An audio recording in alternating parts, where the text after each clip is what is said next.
My cute little function family. चलिए हम next part को स्टार्ट करते हैं।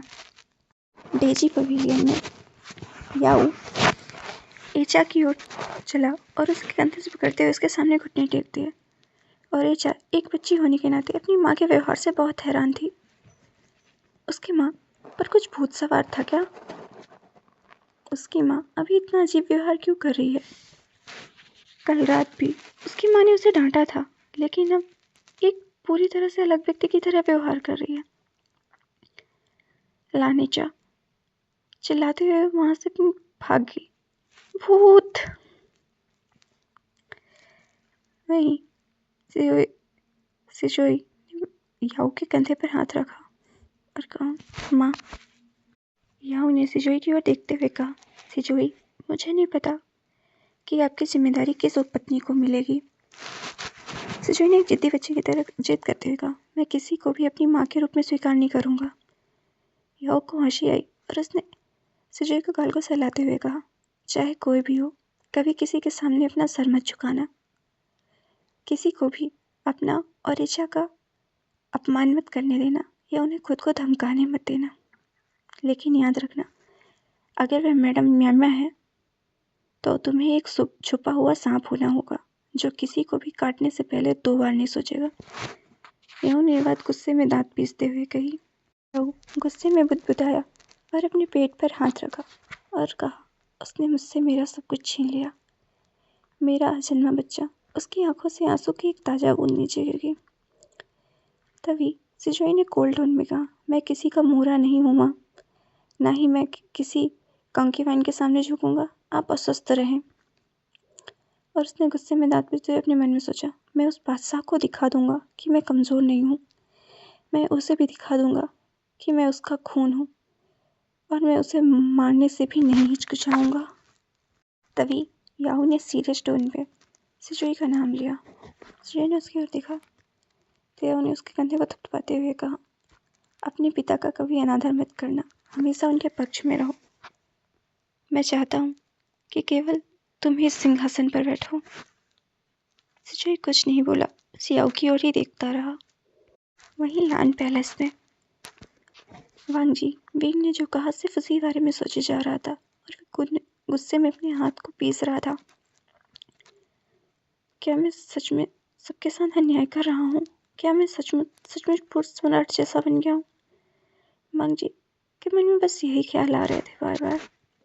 वांगजी किसी भी मंत्री पर ध्यान नहीं दे पा रहा था।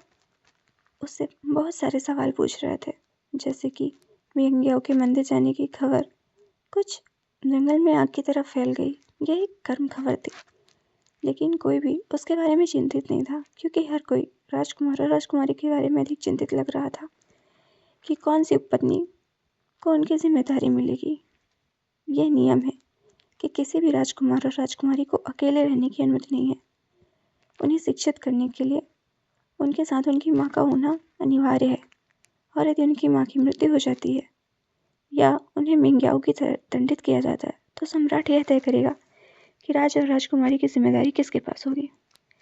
वांगजी ने अपनी आंखें बंद की तो उसके दिमाग में सिर्फ विंग की वही बातें दौड़ गई। आपको उन्हें वो प्यार देना चाहिए जिसके वो हकदार हैं। मैं हमेशा आपके बुरे वक्त में आपके साथ रहूंगा माँ मैं हूँ। मुस्कुराता हुआ विंग जो वांगजी को दिख रहा था। वांगजी ने अपनी आंखें खोली और कोल्ड टोन में कहा, मैंने निर्णय कर लिया है। पूरी सभा शांत हो गई। जैसे ही वांगजी ने उन 2 शब्दों का उच्चारण किया, पूरा हॉल शांत हो गया। मंत्री जो एक दूसरे के साथ लड़ रहे थे उत्साह भरी आंखों से वांगजी को देखने लगे, क्योंकि मंत्री के बच्चे में से कोई सम्राट की पत्नी थी। वहीं जियांगजिंग अपने मन में सोचता है, मैं बस यही चाहता हूँ कि वह मैडम म्यामा ना हो। वांगजी इसके चेहरे पर एक मुस्कान आ गई। जियांगजिंग उसकी मुस्कान देखकर अपने मन में सोचा, आखिर इस तरह मुस्कुरा क्यों रहा है? ये तो मुझे और भी डरावना लग रहा है मुस्कुराते हुए। साहूजान पैनकेक खाते हुए डब्ल्यू से शुरू होने वाला और ओ पर खत्म होने वाला नाम हमेशा बहुत सुंदर होता है। एक अज्ञात व्यक्ति उसकी ओर देखते हुए बोला, तभी जान बोला, हाँ बिल्कुल तुम्हारे जैसा, तुम्हारा नाम बहुत खूबसूरत है। उस व्यक्ति ने कहा, तुम्हारा नाम भी बहुत सुंदर है साउजान। वो प्रेम और स्नेह भरी नजरों से साउजान की ओर देख रहा था। साउजान जिसके गालों पर बिलास आ गया। इधर विंग, उसने जल्दी से अपनी आंखें खोली और सैड स्माइल के साथ कहा, सेम ड्रीम, फिर से वही सपना। तुम्हें सच में बहुत अच्छा नाम मिला था, बहुत सुंदर, डब्लू। उसने आगे बोलना बंद किया और अपनी आंखों से गिर रहे आंसू को पोंछा। विंग जैस्मीन मंडप के पीछे झील की ओर चला गया और उसके पास बैठ गया। अपने पैर को ठंडे झील के पानी में रखते हुए झुला रहा था और एक मधुर गीत गुनगुना रहा था। ठंडी हवा बींग के कोमल किंतु नाजुक शरीर को छू रही थी, उसे अत्यंत शक्ति दे रही थी, लेकिन उसकी शांति अधिक देर तक टिक नहीं सकी। जब यिंगशी और शुयांग उसकी ओर दौड़ते हुए आए, जैसे कोई बाघ उनके पीछे पड़ा हो। शुयांग बींग का नाम जोर से चिल्लाया और अपने हाथों को अपने घुटनों पर रखकर जोर जोर से सांसें लेने लगा। बींग पीछे मुड़ा और उनकी ओर देखा और व्यंग्यात्मक लहजे में कहा, क्या कोई बाघ तुम्हारे पीछे पड़ा है दोस्तों? तभी यिंगशी उसके पास बैठते हुए बोली, बाघ को भूल जाओ। तभी शुयांग भी उसके पास बैठा और बोला, हमारे पास कहने के लिए उससे भी बड़ी बात है। विंग बस काम रूप से उन दोनों की ओर देख रहा था। वहीं लान पैलेस पे वांगजी ने अपना फैसला मुस्कुराते हुए सुनाया, मेरे तीसरे बेटे और दूसरी बेटी को अब से पत्नी विंग के हाथों में होंगे। वहीं चेंग वांगजी का फैसला सुनकर उसकी ओर नैरो आइज से देखते हुए बोला, ये उस पत्नी के प्रति आसक्त है। वो पत्नी विंग उनके भाई होने की उम्र है, माँ नहीं। सभी मंत्री एक दूसरे की ओर देखते हैं और वांगजी को देखते हैं। कुछ लोग कुछ नहीं बोलते, जबकि कहीं अपनी आंखों में अपना गुस्सा दिखाते, वहीं पूरी तरह से हैरान है और तबाह हो जाते अगर यह देखकर कि सम्राट नई उपपत्नी के साथ कितना करीब है, लेकिन फिर भी कुछ ने अपना बदबूदार मुंह खोलने की हिम्मत की। उनके कुछ बोलते ही वांगजी ने अपनी तलवार को म्यान से बाहर निकाला और चिंग की ओर देखते हुए कहा, चिंग, क्या मेरी तलवार कुछ दिनों से बहुत सूखी नहीं हो गई है? उसने मंत्रियों की ओर एक शैतानी नजर से देखा। सभी मंत्री एकदम शांत हो गए। वहीं चिंग वांगजी के हाथ में तलवार देखकर अपने मन में बोला, यह निश्चित रूप से साम्राज्य का सबसे सुंदर आदमी है। यह गुस्से में और भी सेक्सी और हैंडसम लग रहा है। वहीं जैस्मिन मंडप में विंग यिंगशी और शुयांग की ओर देखते हुए बोला, तुम मजाक कर रहे हो ना? फिर वह अपने पैर पटकते हुए अपने मन में बोला, दैट फकिंग वास्टा सम्राट। फिर वह गुस्से में शुयांग और यिंगशी की ओर देखते हुए बोला, मैं तो सिर्फ 19 साल का हूँ, फिर मैं 3 बच्चों की माँ कैसे बन सकता हूँ? शुयांग और यिंगशी उन दोनों की आंखें और मुंह आश्चर्य में खुल गए। वहीं विंग शुयांग और यिंगशी को गुस्से भरी निगाहों से देख रहा था। तभी शुयांग कोल्ड और गुस्से वाली टोन में विंग से बोला, सम्राट को श्राप देने की तुम्हारी हिम्मत भी कैसे हुई विंग? क्या तुम्हें इसके परिणाम नहीं पता? वो विंग को ठंडी निगाहों से देख रहा था। विंग इस वक्त शुयांग को बहुत मारना चाह रहा था। विंग को कुछ और समझ में नहीं आया, तो उसने शुयांग की उसी उंगली को काट लिया जिस उंगली को शुयांग उसकी ओर दिखा रहा था। शुयांग ने मुश्किल से विंग से अपना हाथ छुड़ाया तो विंग उसको अपनी उंगली दिखाते हुए बोला, तो आप क्या चाहते हो कि मैं बेटे का माँ बनूं जो मुझसे सिर्फ 5 साल छोटा है? ये पागलपन की हद है। यिंगशी अपने कानों को ढकते हुए बोली, मेरे कान। नहीं, लान पैलेस में वांगजी चिंग की ओर देखते हुए बोला, क्या तुमने किसी को चिल्लाते हुए सुना? चिंग ने अपना सिर नामे लगा बोला, नहीं महाराज। तभी वांगजी को छींक आई। वांगजी ने अपने मन में सोचा, आखिर कौन मुझे कर्ज करने की हिम्मत कर रहा है? वहीं चिंग ने भी अपने मन में सोचा, उस व्यक्ति को का भला हो जिसने तुम्हें कर्ज किया। यह सचमुच एक बकवास था। भीम अपने पिछले जीवन में 22 वर्ष का था, लेकिन फिर भी 15 वर्ष का बेटा और 5 और 7 वर्ष की आयु के 2 अन्य बच्चे होना खतरनाक है। और इस समय वह सिर्फ 19 का है। फिर 15 वर्ष का बेटा वह कैसे रख सकता है? यह उपहासजनक है। भले ही उसका वास्तविक बेटा ना हो, पर 5 की आयु ठीक है, लेकिन 15 वर्ष की आयु, यह जटिल है। तो वेंग ने सोचते हुए कहा, मैं कुछ भूल रहा हूँ। तो शेंग ने उसे याद दिलाया, लेडी, आज राजकुमार युवान आपके मंडप में भोजन करेंगे और आपने उनसे वादा किया था कि आप उनका पसंदीदा खाना बनाएंगे। विंग ने अपने बाल पकड़ते हुए बोला, सिट। मैं भूल गया। मैं अपनी पवेलियन की ओर दौड़ना शुरू कर दिया। एंगसी ने एक राहत की सांस ली और उसके पीछे चल दी। वहीं शुयांग चारों ओर देख रहा था और अपने मन में कहा, मैं यही आशा करता हूँ कि किसी ने देखा या सुना ना हो। वहीं मून पवेलियन में किंजू जाने ही वाली थी, तभी उसने याओ के बारे में खबर सुनी। वह तुरंत म्या के कमरे की ओर भागी और म्या अपने सहले भाव को छिपाने में सफल रही। किंजू म्या के पास आते हुए बोली, क्या आपने कंक्यूबेन याओ के बारे में सुना? मैं उसकी ओर देखते हुए बोली, हाँ मैंने सुना। बेचारा। अब हरम के अंदर सुनामी आ रही है, इसलिए हमें अभी शांत रहना चाहिए। हम जल्दबाजी नहीं कर सकते या गड़बड़ नहीं कर सकते। किंजू ने सिर हिलाकर अपनी सहमति दी और उसने मेमा की ओर देखते हुए बोला, बहन, क्या तुम सचमुच मेरी मदद करोगी? मेमा ने अपने मन में सोचा, तुम्हारी मदद करके मुझे क्या मिलेगा? कुछ भी नहीं, लेकिन मैं तुम्हें इस हरम से बाहर जरूर निकालूंगी। उसने छिपी हुई मुस्कुराहट के साथ कहा, जरूर, मैं करूंगी, तो मेरी प्यारी बहन हो। किंजू ने एक राहत की सांस ली। किंजू और म्या याओ के बारे में बात कर रहे थे। म्या खुलकर बात कर रही थी, लेकिन किंजू डरी हुई थी। वह याओ के समान परिणाम नहीं चाहती। वह बस इस हरम में एक सम्मानित ओमेगा की तरह जीना चाहती थी। वह खुद को सुरक्षित रखना चाहती है, इसलिए वह म्या के साथ है।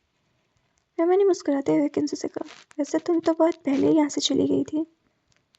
किंजू ने भी मुस्कुराहट के साथ कहा, जाते हुए रास्ते में मेरी मुलाकात महामहिम से हुई, दूसरे राजकुमार से। उसने मुस्कुराया और म्या की ओर देखते हुए कहा, वह चाहते थे कि मैं उनके लिए कुछ बनाऊं, इसलिए मैंने उनके लिए खट्टा और मीठा पोर्क बनाया। यह सुनते ही म्या की आंखें बहुत ठंडी हो गई। उसने ठंडी आवाज में ही किंजू से कहा, किंजू, तुम अभी बहुत छोटी हो और हरम के खेल नहीं समझती, इसलिए मेरे दूसरे बेटे से दूर रहो। किंजू ने सिर हिलाकर सम्मति दी। वह म्या के इस पेप से डर चुकी थी। म्या ने उसे कोल्ड टोन में ही कहा, आप यहाँ से जाओ। किंजू ने उसे वो किया और वहाँ से निकल गई। किंजू के वहाँ से जाने के बाद म्या ने अपनी सांस छोड़ते हुए कहा, बिच। वह अपने गुस्से में दांत पीसते हुए बोली, चाहे ये कुछ भी करे, मैं अपने बेटे का इस्तेमाल इसे नहीं करने दूंगी। कुछ लोग समय और स्थिति का शिकार होते हैं और उनके साथ दुर्व्यवहार किया जाता है और उन्हें छोड़ दिया जाता है, लेकिन मैं वह एक शुद्ध बुराई है, एक शुद्ध बिच। वह अपनी माँ के गर्भ से इस तरह पैदा हुई। वह जितनी शक्ति चाहती थी उसका त्याग कर सकती थी, लेकिन किसी से प्यार नहीं, बस शक्ति चाहिए। वह महारानी और फिर माँ रानी बनना चाहती है। वह अपना पूरा जीवन सत्ता के सिंहासन पर जीना चाहती है, हर किसी से डरना और हर कोई उसका सम्मान करना चाहे। उसकी हथेली में हर तरह की शक्ति होनी चाहिए। मैंने चिल्लाते हुए कहा, कुछ लोग यहाँ हैं, जाओ और दूसरे राजकुमार को बुला कर लाओ। वहीं दूसरे राजकुमार के कक्ष में लान हनल खाना खा रहा था। तभी हाइकॉन वहाँ पे आया और उसके पीछे सर पर तमाचा मारा। हानल ने उसकी ओर घूर कर देखा और कहा, निकल जाओ यहाँ से बंदर। तो हाइकॉन ने हंसते हुए कहा, तो क्या तुम इस बंदर के जुड़वा नहीं हो?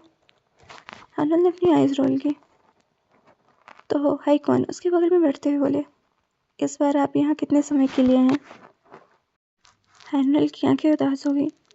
उसने नीचे देखते हुए कहा, मुझे नहीं मालूम। तभी हाइकॉन ने उसकी ओर देखते हुए कहा, चिंता मत करो, मैं इस बार यह सुनिश्चित करूंगा कि तुम कम से कम 6 महीने यहाँ रहो। उसने उसके गले पर हाथ डालते हुए कहा। लान हानल की आंखों में चमक आ गई। उसने कहा, सच में? तभी हाइकॉन ने हंसते हुए अपना सिर हिलाया और कहा, हाँ मेरे बंदर जुड़वा भाई। और हानल खिलखिलाकर हंस पड़ा।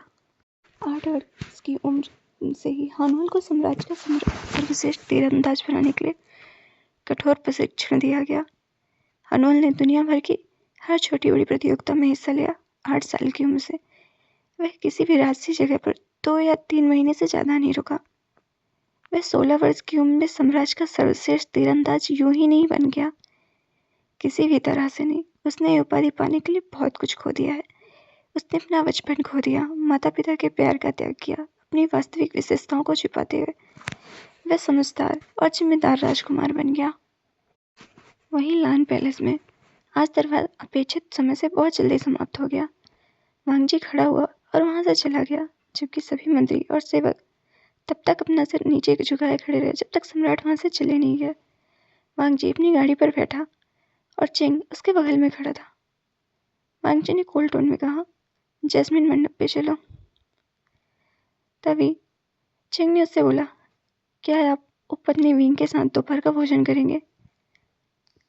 वांगजी ने हल्की मुस्कान के साथ कहा, चिंग ने अपने मन में सोचा, अगर आपको पता है कि आप हर रोज उपपत्नी विंग के मंडप में खाना खाएंगे तो फिर शाही रसोइये आपके लिए हर रोज 12 से 13 व्यंजन क्यों बनाते हैं? क्या आप उनसे कह नहीं सकते कि वे इतना खाना न पकाएं? मैं यह बात तुम्हारे सामने कह भी नहीं सकता क्योंकि तुम पर सम्राट का टैग लगा हुआ है। 10 साल से अधिक समय अब वांगजी के साथ रहने के कारण चिंग सम्राट का अच्छा दोस्त बन गया है। लेकिन भले ही सम्राट उसके मित्र हों, आपको भी सम्राट का सम्मान करना होगा और एक सामान्य मित्र की तरह व्यवहार नहीं करना होगा और सम्राट का अनादर नहीं करना होगा, क्योंकि सम्राट का अनादर शाही राजद्रोह होता है। वहीं डेजी पवेलियन में याऊ पहले से ही मंदिर जा रहा था। उसने सामान्य कपड़े पहने थे, बिल्कुल एक सामान्य इंसान की तरह। उसने कुछ भी नहीं पहना था, बस एक साधारण सा पेस्टल रंग की पोशाक और उंगली में कुछ एक अंगूठी और बिना किसी सामान के अपने बाल का बांधे हुए थे। वह मंडप के दरवाजे पर था, जबकि सिजोई और इचा उसके पास थे। याऊ ने इचा का चेहरे को पकड़ा। इचा को अचानक उदास महसूस हुआ। तभी याऊ ने इचा से कहा, गलत व्यवहार मत करना, किसी को परेशान मत करना। और हाँ, मैंने तुम्हें प्यार नहीं किया, इसके लिए मुझे बहुत दुख है। उसने उसके माथे को चूमते हुए कहा। इचा, जिसकी पकड़ उसके कपड़ों पर कस गई थी, याऊ सिजोई की ओर गया और उसे गले लगा लिया। सिजोई रोने से बचने की पूरी कोशिश कर रहा था। तभी याऊ ने उसके कान पर फुसफुसाते हुए कहा, मैडम मिया या उनके बच्चों के साथ हस्तक्षेप मत करना जब तक तुम्हारे पास पर्याप्त शक्ति न हो। सिजोई ने हाँ में सिर हिलाकर सहमति दी। याऊ आगे बढ़ा और गाड़ी में प्रवेश किया। वह उन दोनों बच्चों की ओर देखा और मुस्कुराते हुए कहा, जाओ। जैसे उसने जाने का घोड़े ने दौड़ना शुरू कर दिया और मिया सीधे देखना। तभी इसे अचानक गाड़ी के पीछे भागे और उसने रोते हुए आवाज में कहा, माँ रुको, प्लीज मॉम रुको। ऐसा कहते हुए फिर उस गाड़ी के पीछे दौड़ी और सड़क पर गिर गई और रोने लगी। इचा को रोता देखकर और उसकी बातें सुनकर याऊ की आंखों से आंसू बहने लगे। इचा ने रोते हुए कहा, माँ प्लीज रुक जाइए, मुझे चोट लग गई है। उसने घुटने से बह रहे खून की ओर देखते हुए कहा। सिजोई जो वहीं पर इमोशनलेस खड़ा था, उसने नौकरानी की ओर देखते हुए कहा, उसका ख्याल रखो, और वहां से चला गया, जबकि इचा बहुत जोर जोर से रो रही थी। वहीं शाही अकादमी में युवान अपनी कक्षा से बाहर आया और निकास की ओर चल गया। और जब उसने अपने बड़े भाई एजिन की ओर देखा तो वह बिना किसी बात को बताए चुपचाप बाहर जा रहा था। खैर, हम किसी को बताएं चुपचाप बाहर नहीं जाते। तो युवान उसका हाथ पकड़े हुए बोला, काका। एजिन झिझकते हुए पीछे देखा और युवान को देखकर राहत की सांस ली। तभी युवान खरगोश की मुस्कान के साथ बोला, काका, क्या आप मेरे मंडप पे जाना चाहोगे? एजिन ने सीधे ही आगे बढ़कर मना कर दिया, नहीं। उसका फेस सैड हो गया और उसकी आंखों में आंसू हो गए। एजिन ने पैनिक होते हुए कहा, ठीक है मैं चलता हूँ। युवान खरगोश की तरह मुस्कुराते हुआ, थैंक यू काका। तभी एजिन ने अपने मन में सोचा, इसने मुझे अभी भी ट्रिक किया। जैसा कि विंग ने युवान से कहा कि उसे अपने भाई बहनों के साथ दोस्ती करनी है और वह इस कर्तव्य में है जितने चाहे अपने दोस्त बनाए, और इससे उसके भाई भी शामिल हैं। और युवान एजिन के साथ दोस्ती करने के लिए बहुत उत्सुक लगता है क्योंकि वह उसे बहुत पसंद करता है। युवान गाड़ी में चढ़ा। एजिन अपने मन में सोचा, मैं बस यही उम्मीद करता हूँ कि कोई मुझे न देखे और माँ को पक्का पता नहीं चलेगा कि मैं कांगो वैन विंग के मंडप पे गया था, क्योंकि मैं हमेशा अकादमी की कैंटीन पर भोजन करता हूँ। वहीं एजिन ने गाड़ी की छोटी सी खिड़की से झांका और उसने अपने बाहर देखा कि एक सुरवीर जो लापरवाही से खड़ा था और घास जैसी चीज को काट रहा था। एजिन ने घोड़ागाड़ी को चलने के लिए कहा। खैर, शाही घराने या किसी भी प्रभावशाली घराने में सूरवीरों और नौकरानियों को अकादमी के अंदर जाने की अनुमति नहीं है, क्योंकि यह ज्ञान प्राप्त करने और सही और गलत के बीच में अंतर जानने का स्थान है, लोगों को अपनी शक्ति दिखाने और दूसरों को धमकाने का नहीं। यह एक सरल लेकिन अच्छा नियम है जो वांगजी ने अपने सम्राट बनने के बाद बनाया था। एजिन युवान की तरफ देखा, युवान जो उसे अपने दिन के बारे में ही बता रहा था। एजिन देर से मुस्कुराया और उन्होंने सोचा, खैर, अपने छोटे भाई के साथ कुछ समय बिताना इतना भी बुरा नहीं है। वहीं जैस्मिन मंडप पे विंग भोजन कक्ष में बैठा था, जबकि नौकरानियां आई और मेज पर सभी व्यंजन सजाए। विंग छोटी सी कुर्सी पर बैठा था और फिर कमरे का दरवाजा खुला। युवान और एजिन का अंदर आए। विंग एजिन को देखकर आश्चर्यचकित हुआ, लेकिन वह खड़ा हुआ और दोनों के सामने झुक गया। युवान उसकी ओर दौड़ा और उससे गले लगाते हुए बोला, आई।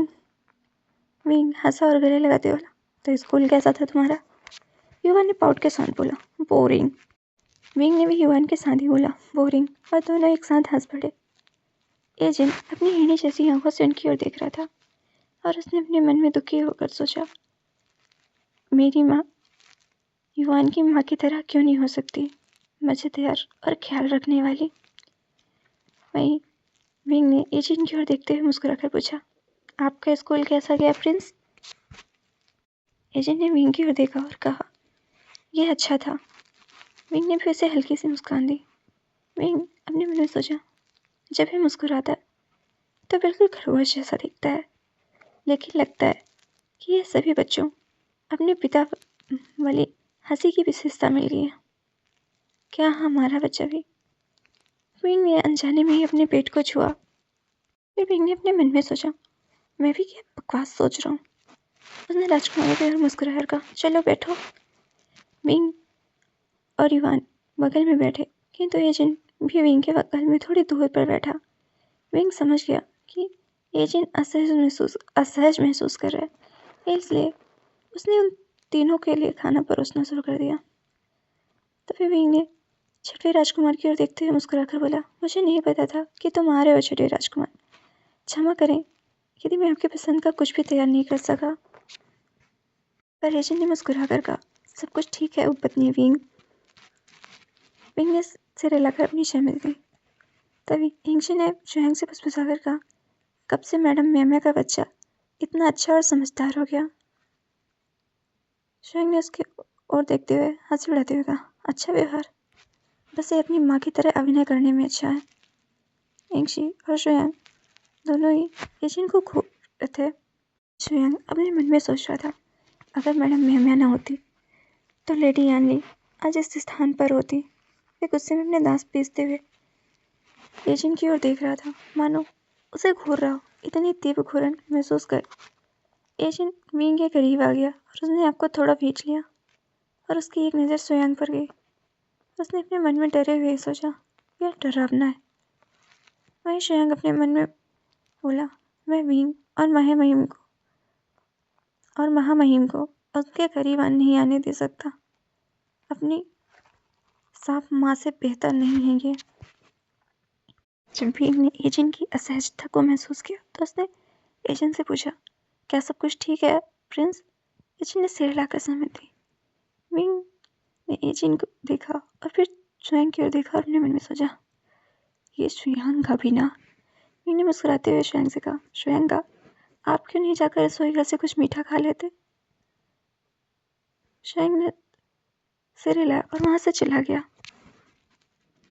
विंग अपना पहला निवाला खाने वाला था, लेकिन दरवाजा खुला और सम्राट प्रकट हो गए, जबकि उद्घोषक ने उसके आने की कोई घोषणा ही नहीं की।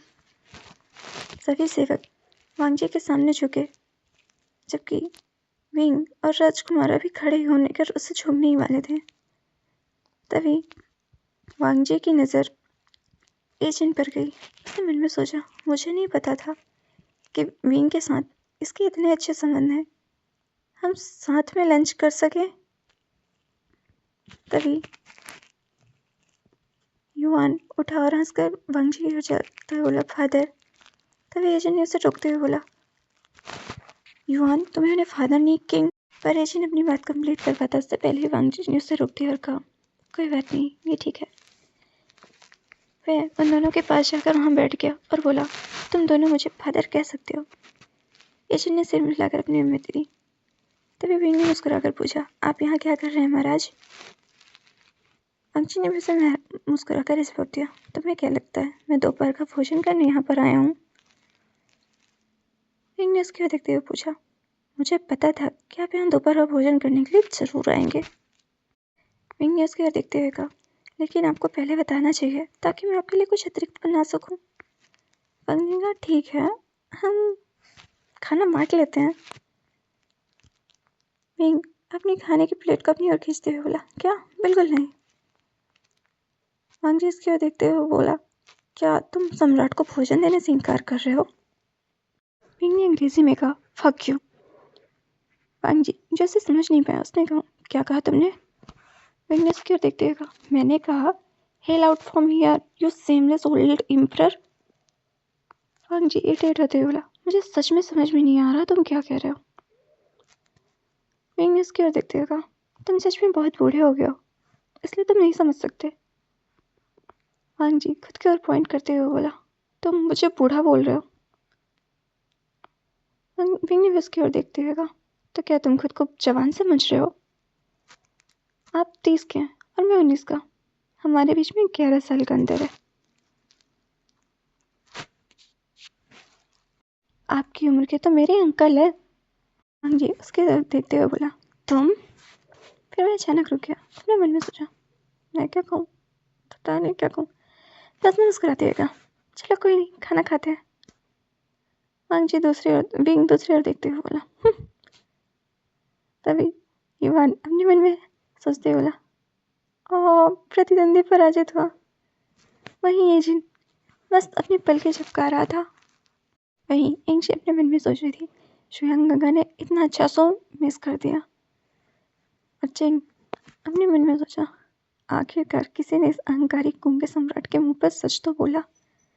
और अब विंग की ओर देखते हुए बोला, विंग, मुझे तुमसे प्यार हो गया। मैं विंग बढ़ाते हुए बोला, पेडोफाइल। वहीं वांग जी ने इसे सुना और उसकी ओर अपनी भौं उठाते हुए बोला, वह क्या होता है? अपने मन में सोच रहा था, अब इसका मतलब कुछ अपमानजनक ना हो। वहीं विंग मासूमियत से मुस्कुराते हुए बोला, ऐसा व्यक्ति जो किसी बच्चे पर रोमांटिक रूप से दिलचस्पी रखता है। वांग जी बड़ी बड़ी आंखों से देख रहा था। वहीं चेंग और एंगजी बहुत जोर जोर से हंसना चाहते थे, पर वो हंस नहीं सकते थे। वांग जी ने कफ करते हुए कहा, इतना अपमान सहने के बाद भी मैं यहाँ क्यों बैठा हूँ? विंग ने उसकी ओर देखते हुए कहा, क्योंकि आप बहुत ही बेशर्म हैं। वांग जी ने गहरी सांस ली। तभी विंग उसके ओर पपी ऐसे देखते हुए बोला, क्या मैंने कुछ ज़्यादा कह दिया? विंग अपने मन में सोच रहा था, बहुत खूब विंग, बहुत खूब। एंगशी अपने मन में सोचती, इतनी सारी बातें कहने के बाद ऐसी व्रत किया। वांग जी ने अपना सिर हिलाकर सहमति दी कि हाँ, उसने बहुत कुछ कह दिया। विंग उसके गालों पर किस करते बोला, मैं बहुत खुश हूँ, इतना बोल गया, प्लीज़ मुझे माफ़ कर दो। उसने अपनी बेबी आवाज में कहा। वांग जी ने मन में सोचा, अब मुझे क्या करना चाहिए, अब इसे हो क्या गया? वांग जी ने मांस का टुकड़ा लिया और विंग को खिलाते हुए बोला, चलो खाना खाते हैं। विंग उस मीट को खाते हुए बोला, स्वादिष्ट है। वहीं वांग जी के चेहरे पर एक मुस्कान आ गई। एजिन अपने मन में सोचा, बहुत खूब। कंकवाइन विंग का सर नहीं कटा, बल्कि पिताजी उसे खाना खिला रहे हैं। वहीं यंगशी अपने मन में सोचती है, यदि अंत भला तो सब भला। युवान और एजिन अपने माता पिता की ओर देखते हुए खाना खा रहे थे, जो उनकी दुनिया में ही प्रतीत होते थे। वांग जी विंग को खाना खिला रहा था, जबकि वह भी उसी प्लेट से खा रहा था। हाँ, विंग और वांग जी एक ही प्लेट पर खा रहे थे और एक ही चॉपस्टिक से खाना खा रहे थे। एंगशी ने गिनती ही खो दी कि कितनी बार विंग और वांग जी ने एक दूसरे को अप्रत्यक्ष रूप से किस किया।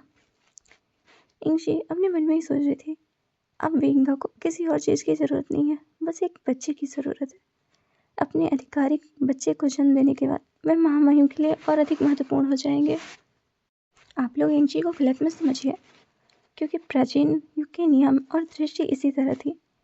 जो कॉन्केवन सम्राट के बच्चे को जन्म देती, उसे उच्च पत्नी और फिर संगनी, फिर मैडम रानी और फिर महारानी के रूप में पदोन्नत किया जाता है। लेकिन विंग के लिए यह थोड़ा आसान नहीं है। उसे सब कुछ इतनी आसानी से मिल रहा है ना। वहीं एजिन उनकी ओर देखते हुए अपने मन में सोचा, पिताजी ने कभी भी माँ के साथ ऐसा व्यवहार नहीं किया, शायद इसलिए कि माँ वो पत्नी विंग की तरह नहीं है, मस्त और बेफिक्र। उसके चेहरे पर विंग के बारे में सोचते हुए एक हल्की सी मुस्कान आ गई। वांग जी विंग को प्यार भरी निगाहों से देख रहा था। वह अपनी इस पत्नी के मिजाज पर यकीन नहीं कर सकता। सबसे पहले उसने उसे किसी गंदे कपड़े की तरह बहुत अच्छे से धोया। मेरा मतलब है कि उसने उसे किसी भुने हुए चिकन की तरह कैसे भुना, और फिर एक प्यारे शराबी परी बनकर माफ़ी मांगी, और फिर इतना प्यारा कबूतर बन गया। यह अविश्वसनीय है। उसकी ओर देखते हुए बोला, मुझे सादे चावल क्यों दे रहे हैं? मुझे मीट और मछली चाहिए। विंग की ओर देखते हुए बोला, ओ पत्नी विंग बहुत प्यारी है। अंजलि ने मुस्कुराते हुए कहा, क्योंकि यह मेरा बदला है। चिंग ने अपने मन में कहा, बचकाना।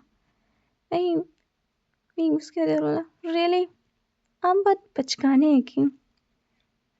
वांग जी उसकी ओर देखते हुए बोला, आपको यकीन है कि मैं ही हूँ जो बचकाना? क्या वह आप नहीं थे जिसने सारे पकवान अपने पास रख लिए? अंशी आगे आई और उसने कहा, क्या मैं कुछ और लाऊं महाराज और माय लेडी? तभी विंग ने गुस्सा दिखाते हुए कहा, नहीं, हाँ ऐसा नहीं होगा। यह मेरा मंडप है और यहाँ मैं ही तय करूँगा कि किसके लिए खाना पकाया जाएगा और किसके लिए नहीं। वांग जी हंसा और उसके विंग की ओर देखते हुए कहा, अब हम सब देख रहे हैं यहाँ कौन बचकाना है। विंग दूसरी ओर देखते हुए बोला, जो भी हो। तभी वांग जी ने कहा, लेकिन तुम भूल रहे हो, मैंने तुम्हें खाना और बाकी सब कुछ खरीदने के लिए पैसे दिए हैं। विंग का मुंह चौड़ा हो गया। उसने वांग जी की ओर देखते हुए कहा, और तुम मुझे पैसों का लालच देकर तंग कर रहे हो। मुझे तुम्हारे पैसों की जरूरत नहीं है। मैं अपने गहने बेच दूंगा और खेती करूंगा, लेकिन तुमसे पैसे नहीं मांगूंगा। वांग जी ने मुस्कुराते हुए कहा, अपने शब्दों को ध्यान से बोलिए कांकू वैनवे, बाद में अपने शब्दों से वापस मत जाइएगा। विंग उसे घूरा। चेंग जो दोनों की लड़ाई को देख रहा था, वो अपने आप में बोला, ये दोनों समान रूप से बचकाने हैं। लाने जी ने विंग और वांग जी की ओर देखते हुए कहा, आप दोनों बच्चों की तरह क्यों लड़ रहे हैं, जब यहाँ पर मौजूद बच्चे हम हैं? वांग जी ने अपना गला साफ किया और कहा, चलो चलो ना खाना खत्म करो, इससे पहले कि कोई डायनासोर तुम्हारे खाने पर नजर डाले। विंग गहरी सांस लेते हुए बोला, क्या तुम मुझे डायनासोर कर रहे हो? उसने खुद की ओर इशारा करते हुए कहा। वांग जी ने कहा, मैंने किसी का नाम नहीं मेंशन किया था। विंग उसे घूर रहा था। नहीं, युवान और एजिन सिर्फ खाने में व्यस्त थे। चेंग अपने मन से सोचा, फिर से नहीं। तो गाइस आज के लिए इतना ही। बाय।